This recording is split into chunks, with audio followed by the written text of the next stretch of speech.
vérité, aimer devient parfois un luxe.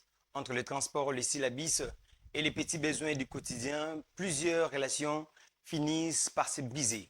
Et une question dérange, est-ce que peut-on réellement aimer un étudiant qui n'a rien à offrir financièrement?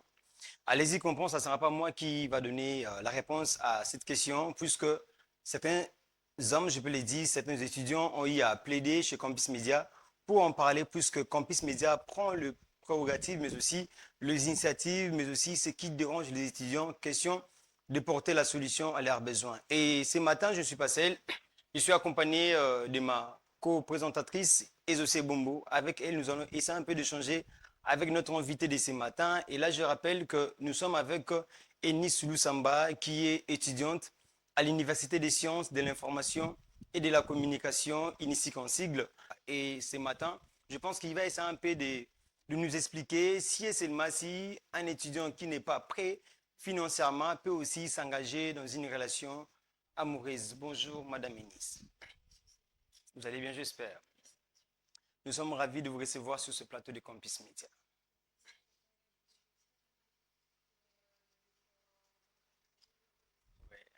Merci beaucoup. Et là, je pense que c'est ma co-présentatrice qui va commencer avec la première question. Madame Ezoussé Bombo. Madame Enis, comme vient de le dire mon collègue, nous sommes très heureux de vous recevoir sur ces plateaux de Campus Média. Alors, nous voulons savoir comment est-ce que vous définissez l'amour? Waouh! En tout cas, pour une première question, l'amour, c'est tout simplement ce sentiment qu'on ne peut pas expliquer de manière tout court et tout bref. Je ne vais vraiment pas entrer dans les détails parce que chaque personne a sa manière de le définir. Donc voilà. Oui, chaque personne a sa manière de définir l'amour. Et j'aimerais que nous voulons savoir, peut-on aimer sincèrement quelqu'un qui n'a rien, soit qui n'est pas stable financièrement? Est-ce qu'on peut aimer quelqu'un qui n'a rien, soit qui n'est pas stable financièrement dans ces générations? Franchement, c'est une question qui est assez complexe. Mais ce qui est sûr, ça peut arriver parce qu'il y a des jeunes, il y a des personnes qui, au départ, n'ont vraiment rien financièrement. Mais sa manière de parler, sa manière de réfléchir, vous sentez quand même qu'il y a quelque chose au fond de lui qui va peut-être le propulser plus tard. Alors oui, on peut le faire. Bien que je sais qu'il y aura des commentaires qui diront c'est faux, tout ça, mais on peut le faire en tout cas. On peut le faire, aimer quelqu'un qui n'est pas stable financièrement, surtout dans ces générations. Oui, Vous y oui. croyez vraiment? J'y crois fortement. On peut Mais le moi, faire. je crois, moi, je sais qu'il y a, comme on dit chez nous, l'amour sans argent, c'est ennuyant. Que pensez-vous? C'est comme si c'est ennuyant. Vous dites des choses, mais qui n'est pas vraiment fortement des choses qui sont vraies peut-être au début, puisque tu sais, nous sommes dans une génération où les gens s'aiment au début. Je l'aime parce que je n'ai rien pour l'instant, mais avec le temps, lorsqu'il a l'argent, il va aller chercher ailleurs trouver la femme de ses goûts. Est-ce que ce n'est pas un danger de s'engager avec quelqu'un au début comme ça, vous n'avez Ah rien? là là. Et par après, lorsqu'il aura l'argent, il peut vous laisser. Est-ce que ce n'est pas un grand danger ou soit c'est comment? Bon, peut-être c'est un danger, mais moi je parle dans le concept d'une personne qui sait ce qu'il veut, d'une personne qui est sérieuse dans ses sentiments. Alors, ces genres de personnes, je ne pense vraiment pas que si tu es avec une femme qui t'a aidé, qui t'a soutenu, puisse te tromper plus tard. En tout cas, je ne suis vraiment pas de cet avis. Moi, je suis dans le concept que tu as connu un homme qui n'avait vraiment rien et toi, tu l'as aidé, tu as trouvé quelque chose au fond de lui qui, d'une certaine manière, peut le propulser, tu l'as motivé dans les idées, dans sa manière de penser, dans ses projets, ses ambitions. Alors pour une personne comme ça, je parle vraiment pour une personne qui est sérieuse, je ne pense vraiment pas que cette personne va aller voir ailleurs. Parce que Alors, aimer sans argent, c'est un sacrifice ou une preuve sincère d'amour? Oh là là, vous avec vos questions Aimer d'amour. sans argent. puisque les étudiants se Oh. plaignent et se disent que c'est comme si ils n'ont pas droit à l'amour puisqu'ils sont encore étudiants. Voilà pourquoi on essaie un peu de voir comment est-ce que nous pouvons échanger avec un étudiant, une étudiante, allais-je dire, une étudiante qui peut nous parler, si seulement si un étudiant qui n'a rien peut aussi avoir la chance en amour. Voilà pourquoi c'est les bibles principales de cette émission. Alors, il y a une chose. Ouais. Ce qui est très important, ce qui est vraiment primordial, c'est de draguer vos goûts. Draguez vous. Vos goûts. Ouais. Donc, draguer vos Là, c'est goûts. fort. Ouais, Oui, c'est oui, très oui. fort. Draguer vos goûts. Mhm. Il y a des filles qui sont de nature matérialiste. Je ne vais pas dire que de base, être matérialiste, c'est mauvais. Il y a des personnes, par exemple, qui ont grandi dans la pauvreté. Elle se dit, je ne peux pas être avec un homme ou un mari qui n'a pas les moyens, qui n'est pas aisé financièrement. Vous voyez un peu. Et puis, il y a des personnes qui se disent, moi, je préfère construire mon homme, mon mari. Mais après, on se rend compte qu'il y a deux styles. Ouais. Toi, homme qui n'a rien, tu vas aller draguer la fille qui est matérialiste. Tu t'es créé des problèmes. Moi, je vais donner juste un conseil de manière bref. Oui, c'est vrai, on peut draguer, on peut aimer quand on est étudiant, quand on n'a rien, mais draguer vos goûts. Discuter avec la personne, essayer de comprendre le mindset de la personne. Ouais. Et après, vous allez vivre tranquillement dans votre relation. Ouais, C'est vous ça. avez dit draguer vos goûts, comprendre la personne, vivre avec la personne par après, voir si la personne vous mérite ou pas. Est-ce que vous ne pensez pas que déjà, le fait d'être avec quelqu'un au début, vous n'avez rien, ou soit vous êtes juste amis, par après, vous tombez amoureux de la personne et que la personne sait que vous êtes encore étudiant, vous n'avez rien à lui offrir. Est-ce que cette relation-là, ce n'est pas un danger ou soit ce n'est pas se faire humilier puisque vous risquez d'être humilié par la fille, puisque j'ai connu ce genre de relations où l'homme n'a rien, la fille sait très bien que cet homme n'a rien et par après avoir lui faire la cour, et cela brise souvent des relations. Voilà pourquoi plusieurs étudiants ont peur de s'engager, soit d'aller draguer leur ami comme étudiante, tout consort. Et là aussi, ça devient un problème. Et ça ne sera pas humiliant d'aller draguer une fille quand vous savez que vous êtes étudiant et que vous n'avez rien. Je peux dire ça comment? J'essaie de trouver un adage qu'on dit souvent. Je ne sais pas si c'est chance et l'eau pamba ou bien hein? Au Mekite, au Kwe, je sais pas moi. J'essaie de trouver un truc. En fait, l'homme de nature, il doit être courageux. Courageux. Oui. Alors, si tu veux réellement cette femme, tu veux réellement cette fille, essaye. Peut-être qu'elle va accepter. Dans cette génération, vous l'espérez. Oui, oui, oui, dans cette génération. Parce qu'au fait, il y a tellement beaucoup de choses, il y a tellement beaucoup de logique, les gens pensent. Bon, après, avec les réseaux sociaux et tout ce qui se passe actuellement, je comprends. C'est tout à fait normal. Mais moi, je vais demander juste aux étudiants de pas se laisser intimider par nous, femmes. Donc, si tu veux draguer la personne, si tu es intéressé par la fille, fonce. France. Essaye pour voir si la fille si la fille veut pas être en relation avec toi. Tu laisses tomber, tu comprends. Mais c'est pas comme si c'est une barrière, tu t'arrêtes là. Non. Si tu es intéressé encore à une autre fille, bien que tu es étudiant et tu n'as rien, vas-y encore. Peut-être que tu vas rencontrer cette femme-là qui, bien que tu n'as rien, va t'aimer comme ça et va t'aider à t'améliorer, à te propulser. Donc voilà. Mais je me rebondir avant que ma collègue puisse vous poser la question. Il m'est déjà arrivé, quand je me rappelle encore, quand j'ai fille encore à Nel 2, si je Je me ne m'abuse pas, d'aller draguer une fille. À l'époque, je n'étais je n'étais même pas influent, comme vous le savez. Et par après, la fille là m'a dit des choses qui m'a tellement humilié. Il m'a dit, Cédric, moi je pense comme ami, tu dois arrêter avec cette histoire. Ne viens même pas et ne recommence même plus. J'ai été tellement humilié, je me suis dit, est-ce que je n'ai pas gâché la relation que j'avais avec cette personne? Mais j'ai compris qu'avec le temps, la personne là ne voulait pas de moi, mais parce que je n'étais pas vraiment financièrement stable. Dans le sens où on était encore là, vous qui demandez les 500 francs, le 1000 francs pour trouver même de l'eau, et par après, vous faites le pied, un long trajet pour réduire au moins le prix du transport. Et la fille, vu qu'on était amis, elle connaissait cela. Et par après, elle m'a dit non, ça ne va pas marcher, machin, machin. Est-ce que après cela, je m'étais senti tellement humilié, je me suis dit, je ne pouvais pas faire ça. Voilà. Par, par cette histoire, j'aimerais essayer un peu de rebondir avec une question. À l'université, Les sentiments suffisent-ils vraiment pour construire une relation? Les sentiments suffisent-ils pour construire une relation? Les sentiments. Parce que moi, j'avais des sentiments pour elle, mais elle voulait un homme qui était un peu stable financièrement. Pas beaucoup d'argent, mais qui est un homme qui était stable. Mais moi, j'avais des sentiments sincères envers la fille. est-ce que les sentiments suffisent vraiment pour construire une relation sérieuse à l'université? Je dirais que non. C'est vrai parce que là, vous m'avez dit clairement que voilà, vous étiez amoureux, mais la fille, elle voulait quelqu'un qui puisse être riche, aisé, si je peux dire ça comme ça. Alors non, je reviens encore à ce que j'avais dit avant. Quand tu étais ami avec ton amie, quand tu avais le temps d'échanger avec elle, de discuter, au moins tu avais déjà une idée de la fille avec qui je discute, mon amie, que c'est une personne qui est d'une certaine manière matérialiste. Tu vois un peu. Alors si, consciemment, tu connaissais déjà que malgré que je parte tenter, je vais échouer, tu pouvais tout simplement soit pas faire ce premier pas. Mais vu que tu es courageux, vu que tu es courageux, alors moi je peux pas interdire les hommes de le faire. Mais je dis encore une fois, draguez vos goûts. Draguez vos goûts, c'est Draguez très vos goûts. important. Parce que Exactement. pour éviter des goumins comme ça, Ouais. tu Ouais. vois, les Ivoiriens, ils appellent ça Des goumins. gourmets. Ouais. Oui, pour éviter des choses comme ça, c'est mieux Mhm. de draguer vos goûts. Et si tu veux être courageux, continue à avoir des goumins. Fonce. Peut-être que tu vas tomber sur une fille qui, voilà, qui va t'accepter tel que tu es. Alors, Exactement. les sentiments ne peuvent pas toujours rester le number one. Enfin, ça peut pas être que ça dans une relation. Parce que si c'était le cas, je pense que même nos parents n'allaient pas rester dans le mariage jusqu'à présent. Parce qu'il n'y a pas que les sentiments, il y a beaucoup de choses qu'on retrouve. Mais pour un début dans une relation, priez aussi. Je ne sais pas si vous priez en fait.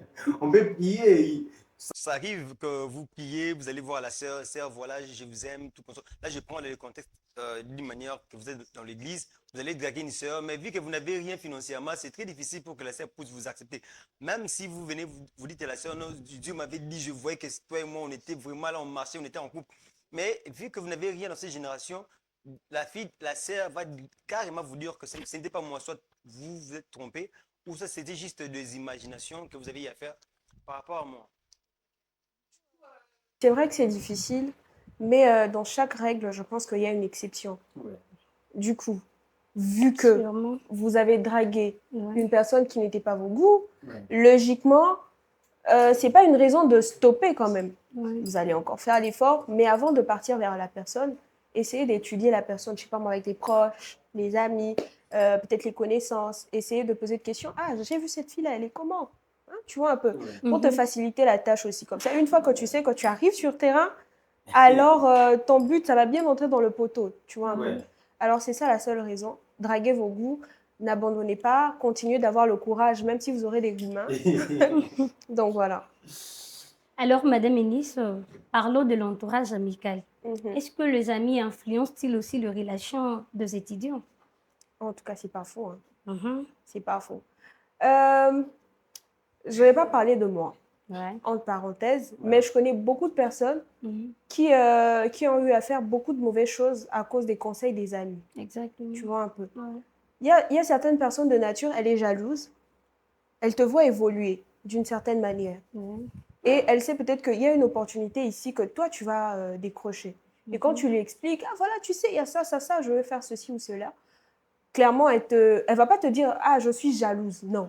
Mais elle va essayer de rendre cette chose-là négative, tout Ouais. simplement pour que tu puisses rater la chose. Effectivement. Alors, c'est vrai, il faudrait choisir les amis. Et puis, il y a des petits tics qu'on peut ressentir facilement quand tu es entouré des personnes ou des amis voilà, qui te jalousent. Il y a Ouais. vraiment des tics, même la manière de regarder, Mhm. même leurs réactions. À chaque fois qu'il y a un truc positif chez toi qui arrive, Ouais. bah, tu peux le ressentir. Donc, essayez de bien sélectionner vos amis et évitez de parler de vos projets, de ce que vous faisiez. Même vos histoires de relations, là. Il ne faut pas Ouais. parler de ça à vos amis. C'est vraiment important. Vraiment. Ouais. C'est très capital. Hein? Il ne Oui, oui. faudra Pas que nous puissions parler de nos relations à nos amis comme vous venez de l'évoquer, pas à 100%. Ouais. J'aimerais savoir, avez-vous déjà quitté quelqu'un à cause de sa situation financière? Oh là là. Je suis célibataire, s'il vous plaît. Tu es Je suis Célibataire. célibataire. Donc, en tout cas... célibataire engagé, il y a des célibataires. Non, des non, célibataires non, je engagés. suis célibataire. Je suis Ouais. célibataire. À l'étang, on sait que je suis Trop célibataire. belle comme ça, célibataire. C'est pas un péché. C'est ça. C'est pas un péché. Bon, disons, je suis encore célibataire, Ouais. mariée à devenir. Moi, il y a des Ok. gars, Oui, oui. d'accord. Ok, Je c'est dis bon. ça comme Célibataire ça. engagé, c'est ça. Mais vous, en fait... Donc voilà, alors... Avez-vous déjà quitté quelqu'un à cause de sa situation financière? Il vous aime, mais vous regardez que la personne n'a rien à vous offrir pendant ces temps-là. Peut-être il peut se faire que vous traversez des moments un peu bizarres, d'une manière financière, là, je le dis, et que quelqu'un vient, il vous aime, soit vous étiez dans une relation avec quelqu'un, mais vous voyez que dans cette relation avec ce que moi je travaille, ça ne va pas marcher. Est-ce qu'il vous est déjà arrivé de quitter quelqu'un à cause de sa situation financière? Pour quitter quelqu'un, il faut être en couple. Mais non. En tout cas, Ça non. devient compliqué. Non, non, non. Non, c'est quelque chose qui m'est jamais arrivé. Ok. Je sais pas vous, mais moi, je suis sapiosexuelle, si je peux dire ça comme ça. Donc, ça veut dire, je suis une personne qui aime plus le mental, le mindset, sa manière de réfléchir, l'intelligence. Donc, voilà. En tout cas, je ne suis pas en couple, mais si ça pouvait arriver, de toute façon, je dirais non, parce que franchement, c'est quelque chose que je ne m'intéresse pas à 100%. Donc, c'est vrai que c'est important. On ne va pas se mentir, je ne veux pas être hypocrite, mais c'est vrai que le finance, ça compte d'une certaine manière parce qu'on ne va pas toujours manger l'amour. Mais Exactement. oui, oui, oui. Ouais. Mais en tout cas, ça ne peut pas être une raison de rompre avec une personne, de quitter une personne. Là, ça veut tout simplement dire que tu l'as aimé pour sa poche. Mais au début, je ne t'ai pas aimé pour ta poche. Quand tu vois une personne pour la première fois, ce n'est pas sa poche que tu vois. Il ne te montre pas les dollars. Tu vois un peu. Donc, tu vois, je ne sais pas moi, son physique. Au fur et à mesure, vous discutez avec la personne, son intelligence, sa manière de réfléchir, son comportement. Donc, c'est tout ça qui est en train de jouer. Mais par après, s'il a quand même quelque chose, c'est un bonus. Ou soit s'il n'a pas l'argent, bah, moi, de base, je me dis toujours, je ne peux pas être avec une personne et je le sens au fond de moi que c'est moi qui prends que des choses chez lui. Je n'aime pas ça. Tu vois un peu. C'est vraiment une logique. Je me dis que si j'arrivais à être avec un partenaire, c'est pour l'apporter un plus. Tu vois un peu. Donc, si je sais qu'il est chrétien, il est intelligent, il est poli, il me respecte, il a beaucoup de points, tout ça, tu vois, tous les points que je mets dans ma liste. Et puis, il manque le finance. Clairement, je vais l'aider. Tu vois, j'ai des idées, je partage. Ah, tu sais, il y a ça, ça, ça, il y a tel projet que je vais ajouter, il y a ça que je voulais faire. D'ailleurs, toi, j'ai vu que tu es fort dans tel ou tel domaine. Je veux que tu puisses m'accompagner, j'aimerais que tu puisses faire ceci ou cela. Clairement, il va devenir financièrement stable. Mais est-ce que vous savez que le point que vous êtes en train d'évoquer, plusieurs étudiants plutôt, ne le font pas dans le sens où commencer avec un homme, il peut être là, comme vous venez de l'évoquer, il y a une certaine catégorie de personnes. Il y a des ceux-là qui sont des sexuels, qui sont intéressés par des gens qui réfléchissent bien, qui sont intelligents. Mais vous venez de l'évoquer qu'on ne va pas toujours manger l'amour. Donc il faudrait qu'il y ait au moins les moyens financiers. Est-ce que par là, vous ne dites pas que l'amour, l'argent est la clé d'une bonne relation? Puisque là, vous avez évoqué que on ne va pas seulement manger l'amour, puisque nous faisons la communication. Il y a quelque chose qui m'a tiqué là-bas. On ne va pas seulement manger l'amour. Ce que, au-delà de l'amour que vous pouvez me donner, il faudra qu'il y ait au moins un moyen pour subvenir à cette relation, pour que les choses aillent mieux. Faire une sortie peut-être, aller quelque part, se déambuler. Est-ce que vous ne dites pas que l'argent est la clé d'une bonne relation qui réussit? J'ai pas dit que l'argent était la clé, mais j'ai juste simplement dit que l'argent fait partie aussi d'une relation stable, d'une certaine manière. Donc, ça veut dire il y a des points, tu vois. Ouais. L'argent ne peut pas être le number one. Je l'ai bien dit au début, je pense. Ouais. J'avais dit que l'argent ne peut pas être le numéro un dans une relation pour que ça marche. J'ai bien dit pour moi. Donc, il y a vraiment des points. Et puis, l'argent, si je trouve qu'il n'a pas d'argent, moi, je vais l'aider d'une certaine manière avec des idées pour qu'il puisse trouver de l'argent. Donc, ça veut dire, je trouve que oui, on est là, il est comme ça, il est ceci ou cela. Mais par après, comme je l'ai bien dit, que l'argent aussi doit répondre, Ouais. je l'aide clairement avec des idées, avec des projets, je l'envoie peut-être des offres d'emploi. Donc, il y a beaucoup de manières. Ça veut dire qu'on ne va pas faire, je ne sais pas moi, 5 ans, monsieur ne travaille pas. Non. Sinon, à quoi sert la relation? Pourquoi on Par là, on s'économise? dira que l'amour seul ne suffit pas. Il faut au moins avoir le moyen Oui, oui, financier oui. pour... Oui, l'amour seul ne suffit pas. Seulement, Ouais. comme il avait dit, il parlait des sentiments. Il aimait une fille, Ouais. mais voilà. Donc, l'amour seul ne suffit pas. Il y a beaucoup de points qu'il faudrait avoir pour que la relation puisse marcher. Donc, voilà. Si seulement si l'amour seul ne suffit pas, c'est qu'il faudrait être bien positionné financièrement pour s'engager dans une relation. C'est ça ce que vous affirmez, c'est ça. Puisque si l'amour seul ne suffit pas, c'est qu'il faudrait qu'un jeune étudiant qui veut s'engager, donc là je pense que je reste dans l'hypothèse où on peut dire que un étudiant n'a pas droit à l'amour puisqu'il n'est pas encore stable financièrement, qu'on se le dise, puisque les parents le prennent en charge, le transport, machin, comme je l'ai dit au début, il y a les transports, les syllabus, les besoins quotidiens. Est-ce qu'un étudiant aussi a droit à l'amour? Là, je pense qu'il faut bien regarder la caméra puisque les étudiants auront besoin de votre réponse. Est-ce que les étudiants aussi ont droit à l'amour lorsqu'il y a le surcharge de support, transport, besoins quotidiens? Est-ce qu'un étudiant aussi a droit à l'amour en regardant la caméra? Alors oui, par rapport à la question que M. Cédric m'a posée, vous savez, il y a une chose, moi en tant que femme, avec le peu qu'on me donne, syllabus, transport, je dis bien en tant que femme, j'arrive à économiser.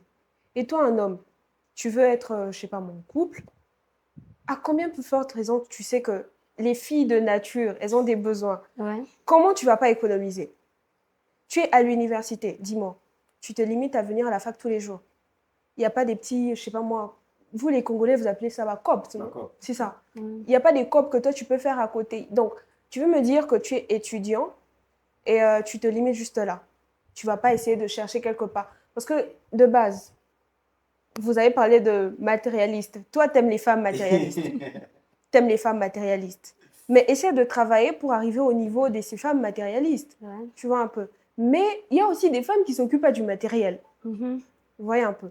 Donc, je reviens à quoi c'est que j'avais dit l'autre fois. Essayez de draguer vos goûts. C'est vraiment important. Essayez de draguer vos goûts.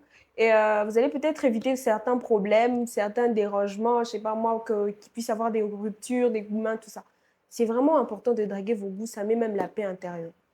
Ouais, déjà, essayons un peu de draguer nos goûts, puisque là, c'est une question vraiment cruciale. Aujourd'hui, l'amour sans argent peut-il encore exister? Est-ce que dans cette génération où il y a la modernisation, tout ce que nous voyons avec l'intelligence artificielle, est-ce que peut-on vraiment aimer quelqu'un sans argent? Tu es là, tu aimes quelqu'un, ce n'est pas vraiment pour l'argent, mais tu aimes vraiment la personne. Est-ce que ça peut arriver dans cette génération où plusieurs filles sont influencées par les réseaux sociaux, par la vie des autres personnes, puisque les gens sur le réseau donnent les apparences, soit une vie qu'ils n'ont pas, qui n'ont même pas, mais ils essaient au moins de faire genre, voilà, je vis bien. Donc, tout ça, est-ce que dans cette génération, on peut aimer quelqu'un, ou soit l'amour peut exister sans argent? Oui, ça peut exister. Parce que tu vois une personne quand elle a une personnalité. Ouais.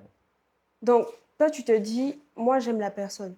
Avec ou sans argent, j'allais dire. Ouais. Alors, il y a une chose. Si vraiment on restait dans cette logique, je pense que même dans les mariages, il y aura beaucoup de gens qui vont même pas rester. Nos pères ne sont pas riches. Ouais. Voyez un peu. Il y a des temps vraiment, vous êtes là, vous ne mangez pas. Vous manquez à manger. Mais comment ils font pour rester? C'est par amour. On va parler peut-être les enfants. Est-ce que ce n'est pas de la responsabilité? Non, non, non. Il y a les enfants qui sont là, Je vais entrer dans le concept d'une personne qui n'a pas d'enfant. Ouais. Voyez un peu. Peut-être des jeunes mariés. Ils n'ont pas d'enfant au début. Ouais. Ils se réveillent le matin, il n'y a rien à manger à la maison. Parce qu'il y a des temps de crise. Ouais. Ça arrive. Il n'y a rien à manger. Des fois, même les vêtements comme ça, c'est pas waouh. Et du coup, la fille, elle divorce. Moi, je sais, il y a des cas comme ça. La fille est restée dans le mariage. Elle est restée. Elle a supporté de dormir dehors avec son mari. Elle a accepté. Seulement dans cette génération. C'est vrai que c'est difficile, mais on ne va pas dire que c'est impossible. Vous voyez un peu. Donc, c'est une nuance qu'on doit vraiment tenir compte. Ouais. C'est difficile, mais ce n'est pas impossible. Parce que si moi-même, je le dis que si j'aime réellement une personne, je vais l'accepter. Pourquoi je vais dire que c'est impossible? Je suis moi-même de cette génération qui est, je peux dire, rare, sans me vanter. Alors, c'est vrai, c'est vraiment difficile, mais ce n'est pas impossible.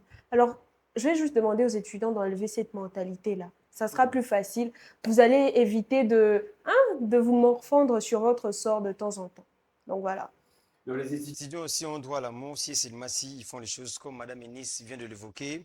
J'aimerais savoir, un amour né dans la pauvreté, peux-tu le dire après l'université? Un amour qui est né dans la pauvreté, peut-il encore exister après l'université? Vous aimez quelqu'un, vous êtes là, on s'aime, et par après, dès que nous quittons l'université, est-ce que cet amour-là peut exister? Je ne sais pas si ma question est bien posée, soit je dois la reformuler.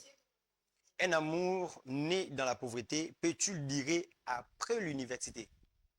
Vous aimez quelqu'un, il n'y avait rien, mais l'université a fini. Est-ce que cet amour-là peut encore continuer? Oui, si vous étiez liés dans des bonnes bases, Ouais. si vous vous êtes déjà expliqué, vous savez bien ce que vous voulez, clairement, ça peut toujours exister. Et puis, j'ai bien dit, toi, tu es avec un homme, genre, il est pauvre au début. Vous allez continuer à être pauvre jusqu'après l'université. C'est pas logique. Forcément, ouais. Faut C'est toujours pas se logique. battre. Vous avez commencé pauvre, mais d'une certaine manière, Dieu, il bénit toujours ses enfants. Je ne Exact. pense pas que vous allez commencer après la fac. Vous ne voyez même pas sur TikTok parce que vous êtes des fans des réseaux sociaux. Moi aussi, bien sûr. Vous allez voir, il y a des gens, ils ont commencé bien bas et après, tout doucement, il y a une évolution. Ouais. Des gens qui ont fait 10 ans de relation et après, ils se marient. Il y a d'autres, ils voyagent, ils sont devenus, je ne sais pas moi, aisés. Mais alors, c'est clair, c'est pour dire que oui, ces gens-là, ils ont commencé pauvres, mais après, voilà, ils se sont retrouvés.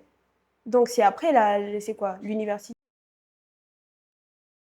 Là, je pense que nous sommes en train de chuter. Je crois que ça sera ma dernière question. Madame Ennis, j'aimerais que nous puissions savoir une relation où une seule personne dépense, peut-elle durer? Une relation où une seule personne est censée de dépenser.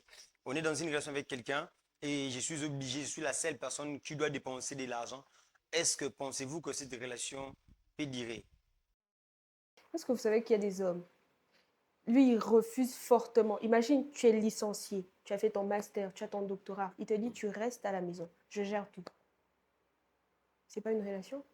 Mais là, c'est anormal. Alors pourquoi est-ce que j'avais à faire beaucoup d'études comme ça par rapport Ah, mais c'est sa logique à lui. à pas travailler. Et puis, ça existe, je pense. Si cela vous arrive aussi, est-ce que vous allez accepter? Un homme, il vous dit non, vous êtes là, ambitieuse, avec beaucoup de choses dans la tête, vous envisagez d'être aussi parmi un des 4 matins, député, premier ministre, et un homme vous épouse et il vous dit, vous devez rester à la maison, moi je prendrai en charge en tout et pour tout. Est-ce que là, c'est vous personnellement, est-ce que vous allez l'accepter? Sois sincère. Oui, oui, je vais être sincère, mais j'oublie pas que c'est vraiment les caméras. Donc, on ne sait jamais. Alors, par rapport à cette question, je dirais oui et non. J'ai deux réponses. Alors, je dis non parce que, au fond de moi, je me dis, c'est vrai, je me marie, mais je pense aussi à ma famille, aux rêves que j'ai. Vous voyez un peu. Donc, il y a une Eunice qui a des ambitions, qui a des rêves à réaliser, qui a des objectifs. Ouais. Alors, c'est vrai qu'on se marie, mais après, l'homme ne peut pas effacer ta personnalité à toi. Vous voyez un peu. Mhm. Et oui, parce que de l'autre côté, je me dis, oui, j'ai porté son nom. Et clairement, on connaît que je suis même. Déjà, le nom va changer, Ouais. vous voyez un peu. Et on sait clairement que je suis devenue son épouse. Alors, pour entrer dans la logique de la Bible, la soumission, tout simplement à cause de la soumission, je vais clairement accepter parce que c'est mon mari. Il me prend en charge. Si je suis OK dans les dépenses, les enfants sont bien, je vais arrêter. Je vois, en fait, je pense que Madame Ennis, nous sommes arrivés pratiquement à la fin. J'aimerais que vous puissiez, pour la dernière fois, regarder la caméra et dire et donner un seul conseil aux étudiants qui veulent s'engager dans une relation. Qu'est-ce qu'ils sont censés de faire en bien regardant la caméra? Alors, chers étudiants, moi, le seul conseil que je vais vous donner, c'est de draguer vos goûts. Merci. Nous sommes arrivés pratiquement à la fin et comme vous le savez, on ne peut pas dissocier la vie de l'être humain avec l'amour, comme la communication est sociogène, comme le disait l'école de Chicago. De la même manière aussi, nous, on avait voulu à ce puisque plusieurs étudiants ont eu à nous parler, voilà, nous les étudiants, nous sommes en train de souffrir avec nos très chères étudiantes ici à l'université. Est-ce que Campus Média peut aussi en parler? Voilà pourquoi on a eu à faire cette émission. Nous vous aimons de partout et restez branchés puisque dans les jours qui viennent, comme je l'ai dit tantôt, vous allez voir des choses que vous n'avez jamais vues, les professeurs, des assistants et pourquoi pas aussi des corps journalistiques seront ici avec nous, question d'échanger, de voir les choses en long et en large, à ce qui concerne la société, mais aussi la vie estudiantine. Restez connectés.